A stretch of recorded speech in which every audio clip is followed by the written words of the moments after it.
Kami akan mengatakan bahwa kami kecewa dengan putusan pra peradilan yang handphone depan deh, handphone palak tuh. Kami akan mengatakan bahwa kami kecewa dengan putusan pra peradilan yang handphone depan deh. kami mengharapkan satu putusan Handphone legal reasoning yang bisa meyakinkan kita semua bahwa permohonan pra peradilan ini tidak benar. Tetapi kami sangat menyayangkan bahwa kami tidak menemukan timbangan hukum atau legal reasoning yang meyakinkan untuk bisa memahami kenapa pra peradilan itu. Buat saya, ini adalah satu apa yang disebut sidang perkara pra-peradilan nomor 5 Tirta Kedua Jakarta Selatan atas nama pemohon Hasto Krisanto diduga terduga untuk mohon hadir ya para kuasanya, mohon hadir para kuasanya.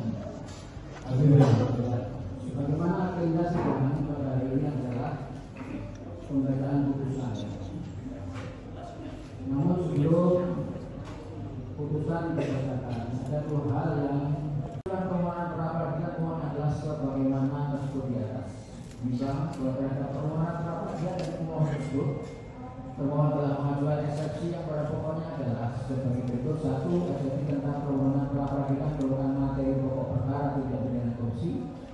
2. Eksepsi tentang permohonan kabur atau tidak jelas atau obstruksi. 3. Eksepsi tentang error dan objekto. 4. Tentang eksepsi perubahan atau penambahan permohonan. Menimbang bahwa selanjutnya hakim akan mempertimbangkan mengajukan eksepsi dari termohon itu. Ak 1. Eksepsi tentang permohonan pra peradilan merupakan materi pokok perkara tidak pidana korupsi. Menimbang bahwa dalam hal ini termohon pada pokoknya menyatakan sebagai berikut: 1. Bahwa pra peradilan bukan lembaga yang berwenang menentukan layak atau tidaknya suatu perkara tahap pemeriksaan sedang pengadilan, melainkan hanya norma pemeriksaan formil. Penentuan layak atau tidaknya suatu perkara dilimpahkan ke sidang pengadilan merupakan kewenangan penuntut umum. Oleh karena itu, hakim pra peradilan tidak memiliki kewenangan pemilihan materi pokok perkara tindak pidana korupsi, apalagi pemeriksaan dalam persidangan pra peradilan hanya beberapa hari setelah dilakukan oleh hakim tunggal. 2. Bahwa dalil-dalil pemohon yang seharusnya disampaikan pada pemeriksaan di persidangan pokok perkara pada bahwa penetapan tersangka terhadap pemohon dengan 2 surat perintah penyidikan tersebut jelas adalah terkait dengan dugaan 2 tindak pidana yang berbeda yang disangkakan oleh pemohon, yaitu dugaan tindak pidana perintangan penyidikan dan dugaan tidak pidana memberi janji atau hadiah atau suap kepada penyelenggara negara.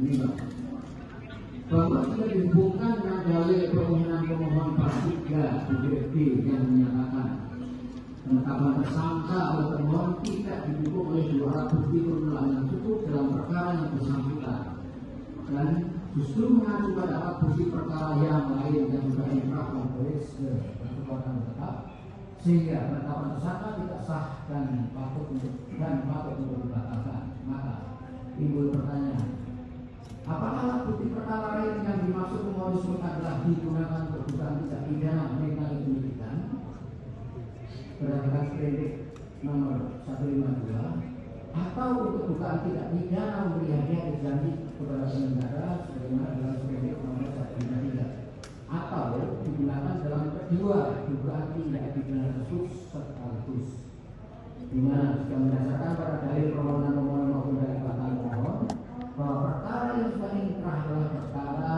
suap atas nama Wahyu Setiawan dan Agus Gani Fidelia. Sedangkan tidak ada perkara perintangan penyidikan yang sudah inkrah sebelumnya.